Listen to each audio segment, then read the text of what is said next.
The tension inside the Cliff House did not begin that night. It had been building for weeks, perhaps even longer, layering itself quietly over every conversation, every glance, every silence that stretched just a little too long between Finn and Steffi. By the time they stood facing each other in the dim glow of the living room, the air between them already felt charged, as though something inevitable had been waiting for the right moment to surface. Outside, Los Angeles was beginning to change, the sky darkening in unnatural shades of gray, the wind picking up in restless bursts that rattled against the windows like a warning no one could ignore. It was the kind of storm that did not simply pass through. It arrived with intention, with force, with the promise that something would be different by the time it was over. Inside, Finn's voice carried a quiet urgency as he tried to explain himself, to make Steffi understand that everything he was doing, every decision he had made, came from a place of protection rather than recklessness. He spoke about breaking cycles, about refusing to let fear dictate the future of their family, about finding a way to contain the threat rather than live in constant anticipation of it. But Steffi did not hear reassurance in his words. She heard risk. She heard compromise. She heard the subtle, dangerous shift from certainty into something far less stable. To her, Sheila Carter was not a problem to be managed. She was a force that could never be trusted, never be reasoned with, never be allowed even the smallest opening.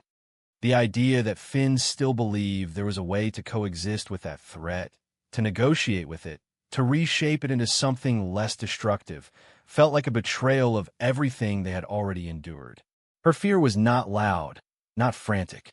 It was precise, controlled, sharpened by experience. And it was that control that made it so difficult for Finn to reach her, because she was not reacting out of panic. She was responding from certainty. The storm outside intensified as their voices rose, not in volume, but in intensity, the kind of argument where every word carried weight, where silence between sentences felt heavier than the sentences themselves. Rain began to fall in sudden, violent bursts, striking against the glass with a force that made the entire house seem to vibrate.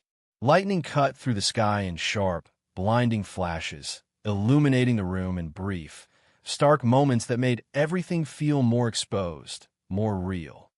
And then, just as the tension reached a point where neither of them could step back without something breaking, there was a knock. It was abrupt, out of place, almost impossible in the middle of a storm like this. Both of them froze, their argument suspended instantly, replaced by a different kind of tension, one that came not from within, but from something outside, something unknown. The knock came again, louder this time, more urgent, as if whoever stood on the other side of the door was running out of time. Finn moved first, instinct overriding hesitation. Steffi followed close behind, her instincts pulling her in two directions at once. The need to see, to understand, and the warning that this was not something to approach without caution. As Finn reached the door, the wind howled violently, pushing against it as though trying to force its way inside. He hesitated for the briefest moment before opening it. The figure that collapsed into him was not what either of them expected. A woman, bare, shaking, her body soaked from the rain, her skin pale under the harsh flashes of lightning. She did not speak. She did not even fully seem aware of where she was. The moment the door opened, she simply fell forward, her strength gone, her body giving in to whatever had brought her here. Finn caught her before she hit the ground, his shock immediate, instinctively pulling her inside, away from the storm. Steffi's reaction was slower, more cautious, her eyes narrowing as she took in every detail, every inconsistency, every element that did not make sense. There was something wrong about this. Not just the situation itself, but the feeling that accompanied it. This was not random. As Finn laid the woman down and reached for something to cover her, she began to stir, her eyes fluttering open briefly before closing again, her breath uneven, her body trembling violently. When she finally managed to focus, her gaze moved between them in confusion, fear, and something else, something deeper, something that suggested she was not just lost, but disconnected from herself entirely. Finn's expression shifted as he looked at her more closely, recognition flickering across his face in a way that made no immediate sense. It was not certainty, not a clear memory, but a feeling, something familiar, something buried just beneath the surface of his awareness. He could not place it, could not define it, but it was there, persistent and unsettling. The name came slowly, almost involuntarily. Luna no Saba. The room seemed to hold its breath. The name should not have meant anything in that moment. It should not have carried weight. And yet, the instant it was spoken, something shifted in the atmosphere, as though an invisible thread had been pulled tight. Because Luna was not supposed to be here. She was not supposed to exist in this moment. She had been gone, dead. And yet she lay there, alive, fragile, completely unaware of the implications of her own presence.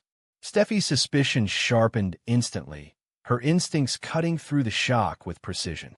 She stepped closer, her gaze scanning Luna's body not with concern, but with calculation. And then she saw it. The tattoo. Small, almost easy to miss, positioned along Luna's shoulder, partially obscured by damp strands of hair and the shadows of the room. But Steffi recognized it immediately, not because she had seen it often, but because she had been forced to remember it. It was not just a symbol. It was a connection to Sheila. Her heart dropped, not in fear, but in confirmation. This was not coincidence. Her voice cut through the room, steady, controlled, carrying an accusation that did not need to be explained. The silence inside the house did not feel like peace anymore. It felt like pressure, dense, suffocating, pressing against the walls as though something invisible had been building for far too long and was now on the verge of breaking through. Daphne stood by the window, her fingers lightly resting against the glass, her gaze fixed somewhere far beyond the horizon, though she was not truly seeing anything. The world outside continued as it always had, indifferent, steady, unburdened by the quiet storm unfolding inside her. But within her, everything had shifted into something fragile and unbearable. The absence had a weight of its own. It lingered in the rooms, in the empty spaces that should have been filled with laughter, with movement, with the soft, chaotic presence of a child. It was not just the inability to have a child that broke her. It was the slow realization that this absence was becoming the defining force of her life, reshaping her identity, her marriage, her sense of purpose. She had tried to be strong.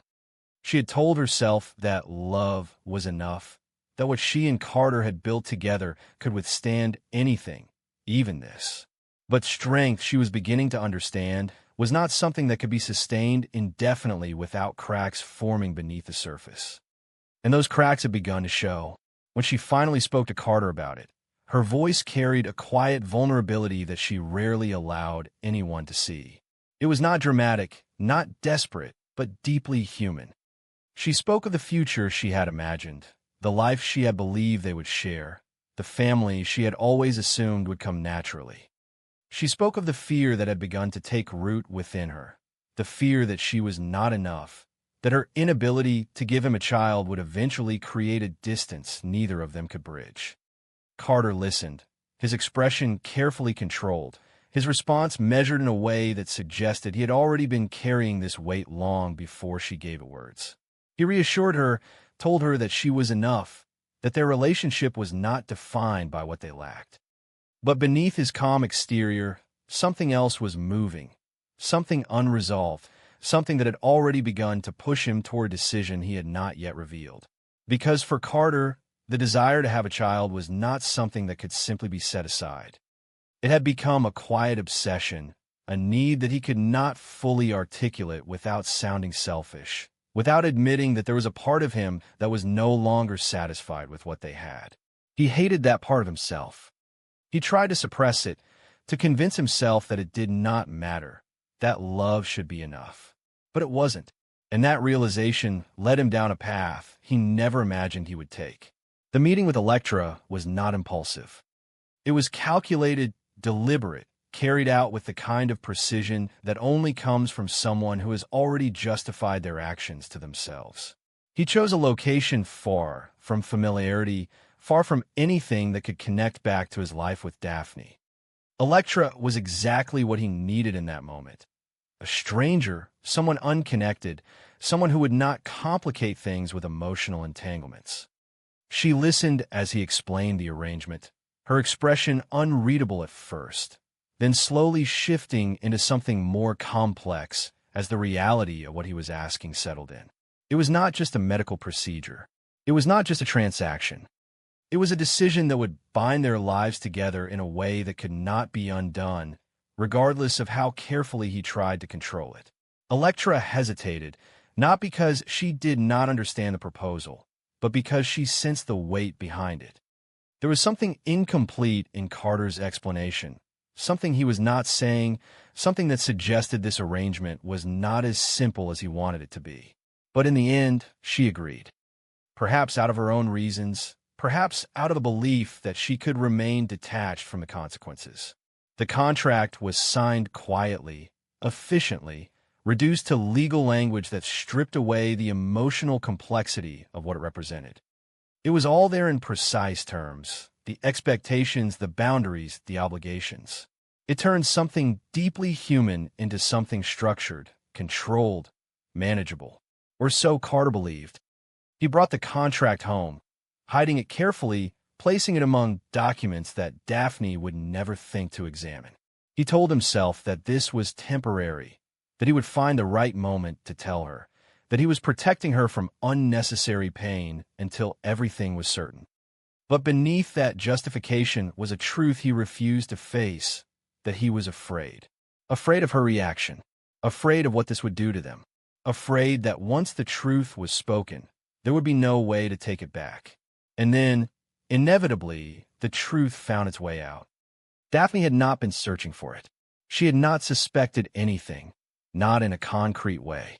But something had shifted in Carter's behavior, something subtle yet undeniable. A distance, a hesitation, a carefulness that did not belong in a relationship built on trust. It was that instinct, that quiet awareness that something was wrong, that led her to open the drawer, to sift through the papers, to find the document that should never have been there. But as she read further, the meaning became undeniable. Carter had made a decision about their future, without her. By the time he found her, she was standing in the center of the room, the contract in her hands, her entire body trembling in a way that made it clear this was not just anger, not just shock. This was something deeper, something breaking. She did not speak immediately. She simply held the document up, her eyes locked onto his, demanding an explanation without needing to ask for one. And in that moment, Carter knew there was no escaping it, no justification that would undo what had already been done. When he finally spoke, his words came out carefully, measured, as though he believed that controlling the way he explained it might somehow soften the impact. He told her it was not what it looked like, that it was not about replacing her, not about betrayal in the way she was thinking. He told her it was about having a child, about fulfilling a part of his life that he had been forced to set aside for too long. But Daphne did not hear justification. She heard confirmation. The truth shattered whatever fragile stability